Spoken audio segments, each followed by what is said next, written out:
आपला शाळेचा डबा आठवतोय का? काय असायचं आपल्या डब्यात? भाजी पोळी, कधीतरी तिखट पुऱ्या आणि अगदीच विशेष दिवस असेल तर गोड शिरा. याच्यापेक्षा वेगळं कधीही काहीही नसायचं. आणि सगळ्यांच्या डब्यात हेच असायचं. सगळ्यांच्या आया शहाण्या होत्या, शाळेचे नियम पक्के होते, त्यामुळे मित्रमैत्रिणीत कधी असूया अपूर्वाई असं काही नसायचं. मधली सुट्टी झाली की सगळेजण डबा उघडायचे. वेगवेगळ्या भाज्या, पण भाजी पोळी हा डबा सगळ्यांचा असायचा. मग माझी मुलं शाळेला जायला लागल्यावर ते डबा प्रकरण बदललेलं माझ्या लक्षात आलं. मेदूवडे, इडली सांबार, पावभाजी, तवा पुलाव, फ्रँकी, सँडविच असे सगळे डब्यांचे नवे नवे प्रकार सुरू झाले होते. त्यात माझी मुलगी एक दिवस घरी आली, म्हणाली तिची मम्मी किती चांगली आहे बघ, तिने डब्यात मॅगी दिली होती. मॅगी?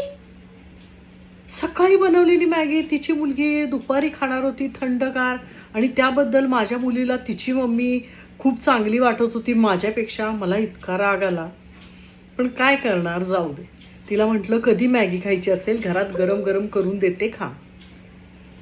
हळूहळू त्या टिफिनच्या जंजाळातून आम्ही सुटलो. आता टिफिन वगैरे भानगडी नाहीत, किंवा मुलंच कधी कधी काहीतरी दे म्हणतात, बाहेर खातात. आता मी जास्त फंदात पडत नाही. पण जेव्हा नवीन आया मुलांच्या डब्यांबद्दल बोलताना पाहते ना, तेव्हा मला पुन्हा हसू येतं.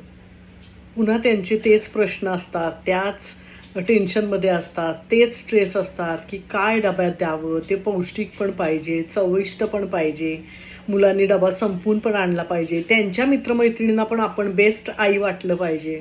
किती अपेक्षा. पण आता त्या डब्याच्या दलदलीत या सगळ्या नव्या आया फसलेल्या असतात. सुटाल तुम्ही सुद्धा, नका काळजी करू.